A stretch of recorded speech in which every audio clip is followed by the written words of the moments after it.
Howdy, Mr. Premier. It's Bill Horne talking to you from Cache Creek.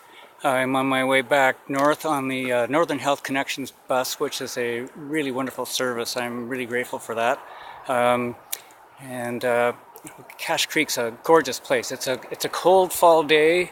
There's a bit of snow on the ground, and here and there in some of the hills you can see some of the burns from last summer. Of course, Bonaparte Indian Band's just up the road, the Thompson River is just over those hills, and Ashcroft, where a friend of mine lost her home there last summer. So it's a powerful place to be on a day like this.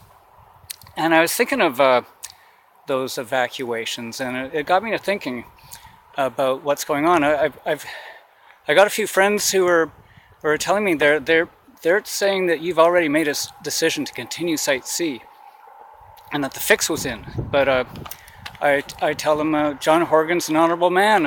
There's a process there with transparency, and they point out there was virtually nothing on the NDP website for a few years about Site C, except a few union jurisdictional issues.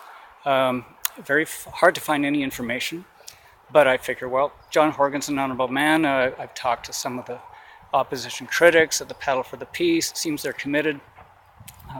I never did get a reply to 3 letters I sent you about Site C, trying to find out your actual position.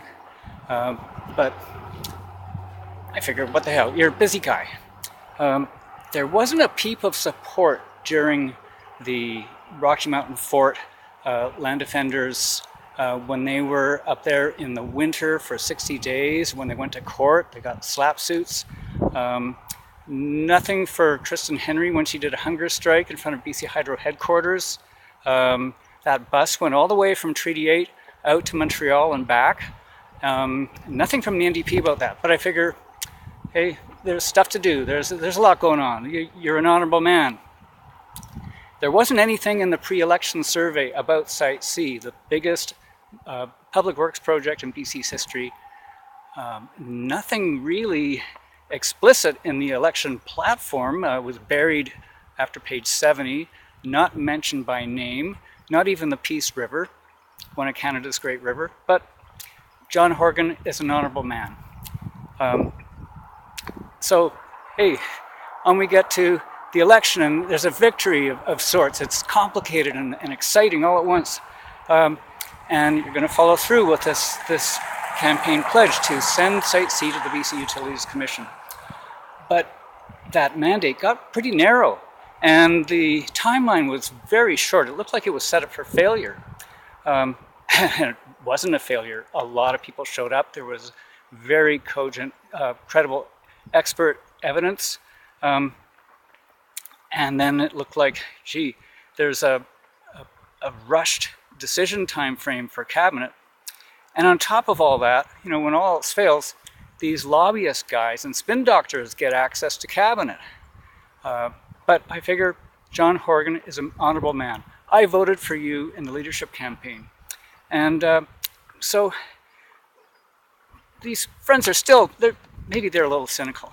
They look at the fundraising appeal that you just sent out on behalf of the party, and it's great to celebrate a gender-balanced cabinet, but my friends noticed that you've surrounded yourself by a bunch of guys who are really in favor of Site C, and it looks like maybe that gender-balanced cabinet is just tokenism and window dressing. But, is it classic male sexism, male domination? Who's to say? I figure John Horgan is an honorable man. I voted for you. I figure you're going to make a decision on the basis of reason, not on backroom deals or anything like that, based on evidence. Then my friends show me pictures of you holding a Site C sucks sign, a picture of your stake in the piece outside Arlene and Ken Boone's place, speaking in public against Site C, as did Minister Mungle.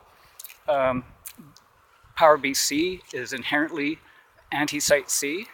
And they're saying that you've misled a whole movement. But I have to trust that John Horgan is an honorable man. I voted for you, and I voted for your candidate in Caribou North, who unfortunately did not succeed in winning a seat. Maybe next time. So I have to now ask, are you an honorable man? And do you realize the consequences of an evacuation? Since I'm talking to you from Cache Creek, evacuation's on my mind, and we're heading towards Williams Lake. The consequences of an evacuation of members and supporters. So this is my evacuation alert. It's not just about people leaving, or a few less votes, soft votes or something like that. The people who are going to leave, there's a lot of your base who are volunteers, party cadres, riding association level leaders. These people are the heart and soul of the party. And they're not just going to take their votes away. They're going to actually, well, a lot of us will probably take our experience and skills and passion and commitment somewhere else. A lot of us, maybe to the Greens. Now, I don't really want to go over the Greens, but I will if I have to. If this is kind of the last straw, and it is for a lot of people from what I hear.